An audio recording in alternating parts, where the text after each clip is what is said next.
Du plus lointain passé, du temps des géants et des premiers dieux, un symbole puissant nous est parvenu. Témoignage de la cyclicité des temps et des lois immémoriales de notre univers, ce signe incarne la sagesse et l'unité avec les divinités. La croix du renouveau, caractérisée par ses 4 branches pliées, a guidé notre peuple de ses origines jusqu'à nos jours. Mais au sortir de la Seconde Guerre mondiale, suite à la victoire des Alliés, ce qui fut notre signe et notre guide pendant des siècles subit un très grand déshonneur. Désormais, quiconque affichera la croix cyclique en dehors du cadre religieux hindouiste se verra puni et stigmatisé. Inévitablement lié au mouvement allemand du siècle passé, il est inconcevable aujourd'hui pour la masse de retrouver ce signe, de l'arborer de nouveau avec fierté et humilité. Mais bien avant l'appropriation politique de cet emblème, il était commun de le retrouver dans nos œuvres et notre art. Je vous propose donc aujourd'hui d'entamer cette retrouvaille vitale pour les Indo-Européens, bien loin des idéologies politiques qu'on prête à cet insigne. Une grande partie des mystères de notre peuple réside, à mes yeux, dans l'analyse de la croix cyclique. Avant de poursuivre notre quête spirituelle vers ce symbole banni, n'oubliez pas que vous pouvez me soutenir en likant, en commentant, en partageant et bien sûr en vous abonnant. Merci et bon visionnage. Contrairement à ce que l'on pourrait croire, les premières traces que nous avons de ce signe ne sont pas en Asie, mais plutôt en Europe, dans l'actuelle Ukraine. C'est en 15 000 avant notre ère que fut gravée la croix du renouveau sur de l'ivoire de mammouth. Par la suite, c'est la culture de Vinca qui s'empare de cet emblème. Situé dans les Balkans, ces hommes et ces femmes gravaient à leur tour ce symbole. Plus généralement, c'est à partir du 2e millénaire avant notre ère que nous voyons apparaître cet insigne dans toute l'Europe, sur des églises ou des pièces de monnaie polonaises ou gauloises, dans les temples, sur des poteries ou encore des bijoux. Les Scythes, les Slaves, les Germains, les Perses, les Indiens, les Grecs, les Hittites et bien d'autres peuples indo-européens avancèrent sous l'égide de ce symbole cosmique. Mais nous le retrouvons également en Afrique, en Asie et en Amérique. Nous pourrions débattre des heures durant afin de savoir pourquoi autant de populations si éloignées utilisèrent ce motif dans leur culture. Mais ce n'est pas le sujet du jour. La place de la croix cyclique a toujours été religieuse et spirituelle. Nous l'avons toujours retrouvée dans un tel contexte. Il est intéressant de noter que même les églises se parent de ce symbole, avec notamment celle de Saint-Laurent de Grenoble, celle de Rabastens dans le Tarn ou encore la collégiale de Mantes-la-Jolie. Enfin, on retrouve de nouveau la croix cyclique au sein même du château de Chambord à l'initiative de François Ier. Je pense néanmoins, concernant les traces de ce signe dans les bâtisses chrétiennes, qu'il s'agit simplement d'un héritage architectural ou au mieux d'une petite superstition qui laisserait penser aux architectes qu'un lieu peut être protégé par la croix cyclique. Mais pour moi, avec mes connaissances et ma vision du monde, ce n'est pas le témoignage d'un syncrétisme entre le catholicisme d'une part et le paganisme européen d'autre part. Je vois mal des chrétiens universalistes et dogmatiques faire volontairement écho au paganisme ou au polythéisme. Aujourd'hui encore, le milieu de l'artisanat est rempli de traditions et de coutumes, d'habitudes esthétiques et aussi conceptuelles. Dans un monde qui venait d'opérer sa christianisation complète il y a peu, certains usages restaient en vigueur et seul le temps pouvait contribuer à effacer ou diminuer l'influence pré-chrétienne dans l'architecture et les mœurs. Mais le 19e siècle donna un second souffle à cet insigne qui connut un regain d'intérêt pour les chercheurs. Les linguistes annoncèrent peu avant que les langues européennes et le sanskrit, à savoir l'écriture indienne, sont reliées et qu'il y a donc un lien de parenté entre les populations européennes et celles de l'Inde. Cette découverte des plus importantes propulsa notre emblème au premier plan au vu de sa grande présence en Orient. Du 19e siècle jusqu'à la moitié du 20e, ce sont des entreprises, des associations, des sociétés spirituelles et même des clubs de sport qui arboraient la croix cyclique sans gêne et même avec fierté. Instinctivement, ce symbole réunit, bien que certains groupes d'érudits ou d'intellectuels instruits connaissaient la portée et la signification de ce signe, ce n'était certainement pas le cas de tous. Et pourtant, il fut utilisé massivement, comme s'il devait inexorablement nous revenir au travers de la culture et de l'architecture. Comme si l'Indo-Européen ne pouvait s'empêcher de l'arborer, dans une habitude ancestrale et innée, rappelant nos ancêtres. Lorsque l'on grave, peint ou pense à ce symbole, on marque la continuité héréditaire entre nos aïeux et nous-mêmes. Après cette rapide présentation historique de la croix des cycles, nous sommes en droit de nous demander quelle peut être sa signification.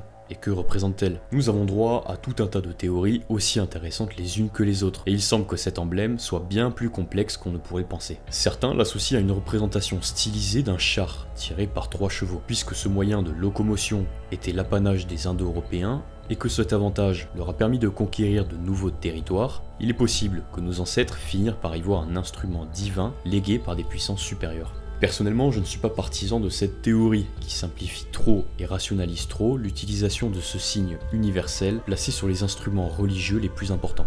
D'autres encore pensent que c'est une déesse mère stylisée, une simplification de nouveau d'une divinité féminine qui engendra les tribus. Comme argument principal, nous avons le fait que la croix cyclique fut à de nombreuses reprises trouvée près de lieux qui servaient de stockage, non loin du foyer, mais également sur des Vénus, ces statuettes aux formes évocatrices, faisant alors écho à l'idée de natalité et de féminité. De plus, le foyer était la responsabilité des femmes, qui devaient alors gérer les réserves, tandis que les hommes chassaient ou se battaient. Je sais, c'est très cliché, et pourtant c'est vrai. Représenter alors cette croix près d'une réserve pouvait peut-être servir à la protéger par une déesse mère. Mais cette théorie, encore une fois, n'est pas la plus pertinente à mes yeux, bien qu'elle soit très intéressante. Les déesses mères n'ont jamais eu le rôle qu'on leur prête aujourd'hui.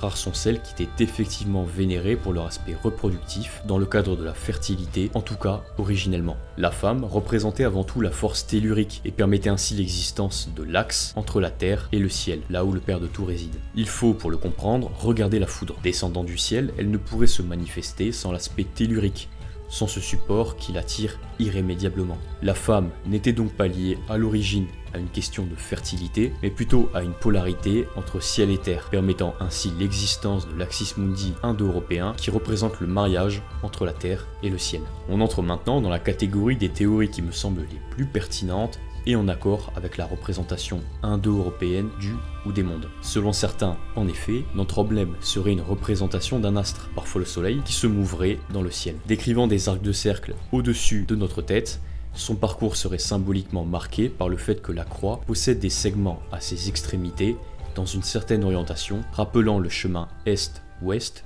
du soleil dans le ciel. Imaginez simplement cette croix tournée sur elle-même, sa forme la pousse à entamer sa course de la droite, donc l'est, pour aller à gauche, donc à l'ouest. On aurait donc ici le trajet qu'emprunte la déesse Sol ou le dieu Apollon. Mais pour rester dans l'astronomie, une autre théorie est très intéressante. Lorsque l'on analyse le ciel étoilé, plus particulièrement l'étoile polaire, un détail des plus importants nous saute aux yeux. La constellation que nous appelons Grand Ours semble pivoter autour de l'astre qui indique le nord, dans le même sens que la croix cyclique, et décrit ainsi exactement la même rotation. Ce qui est à mon sens trop parfait pour être un hasard, témoigne premièrement d'une connaissance pointue du ciel par nos ancêtres avant même le néolithique, mais également d'un symbolisme extrêmement puissant. Et c'est là que j'en viens à exposer ma théorie. Alors je précise avant toute chose que je dis ma théorie parce que je ne l'ai pas vu exposée auparavant, mais je suis convaincu que d'autres ont pu y penser avant moi. À mes yeux, notre emblème représente plusieurs choses et regroupe plusieurs théories.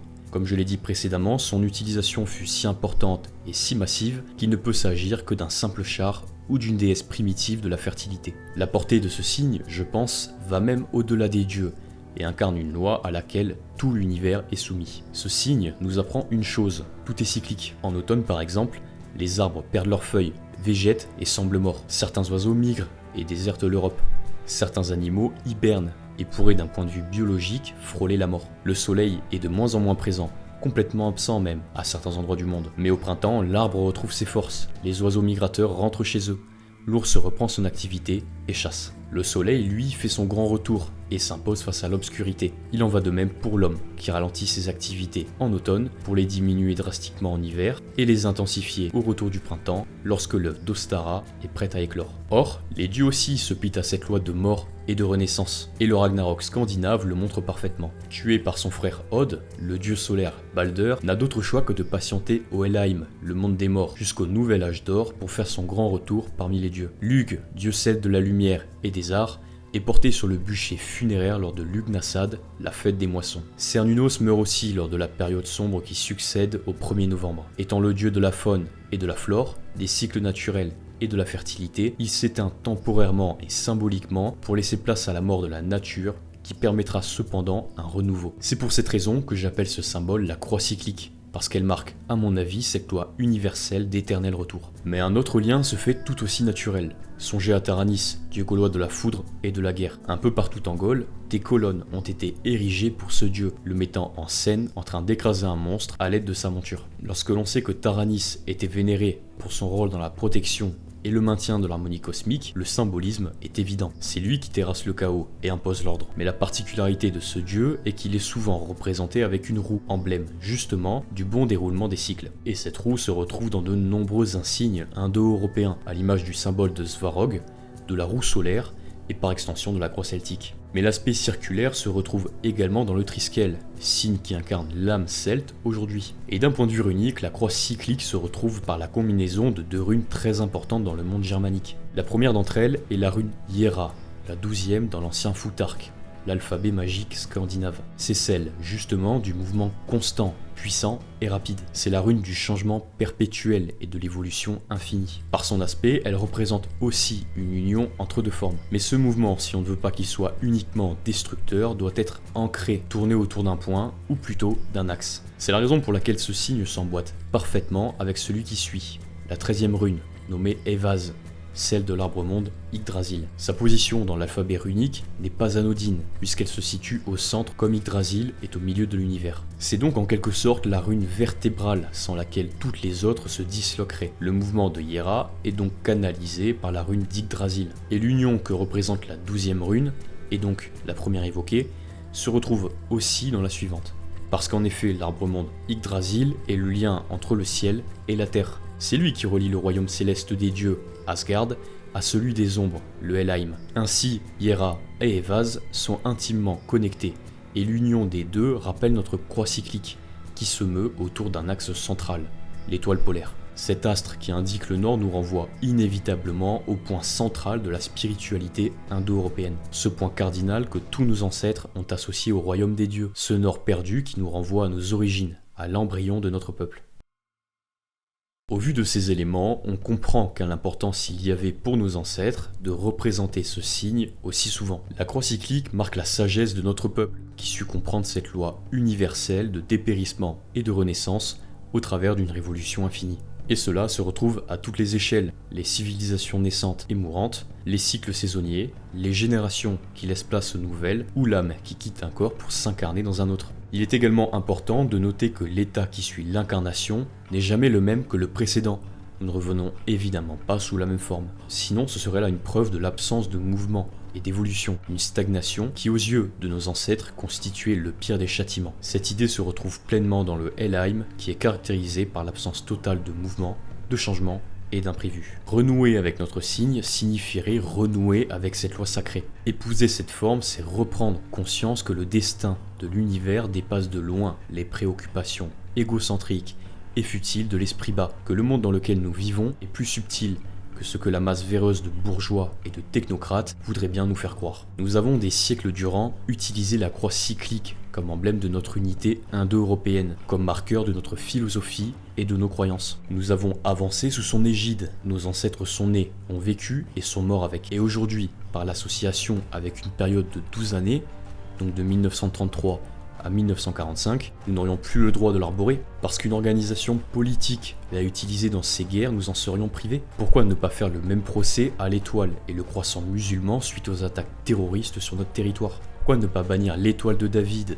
au nom des massacres commis au Proche-Orient? Quid de la croix chrétienne après l'Inquisition? On me répondrait alors qu'il s'agit de minorités et qu'ils ne représentaient en rien leur foi. Mais il en est de même pour les païens sincères qui se voient privés d'un symbole central de leur foi en raison du lien fait avec une seule nation sur 12 années seulement. La vérité est plutôt que le paganisme dérange parce qu'il insuffle l'esprit d'indépendance, de fierté et de liberté chez celui qui se tourne vers les dieux indo-européens. Je ne vais pas tomber dans la rhétorique victimaire en disant que le paganisme est la foi la plus persécutée ou méprisée. Ce débat puéril ne m'intéresse pas. Je constate cependant que nous avons reçu un affront que nous sommes les seuls à avoir eu. Je ne vous invite pas à vous afficher avec ce signe par provocation pour choquer le bourgeois. Cela vous apporterait trop d'ennuis avec la justice ou avec des proches. Et jusqu'à preuve du contraire, penser n'est pas encore un crime. Représentez-vous donc la croix cyclique quotidiennement ou observez la grande ours suivre son parcours autour de l'étoile polaire et pensez à cette loi sacrée de retour constant. Cette technique de visualisation est déjà utilisée pour faire appel au pouvoir des runes. Cet exercice prendra tout son sens entre Samonios et le solstice d'hiver, au moment où l'homme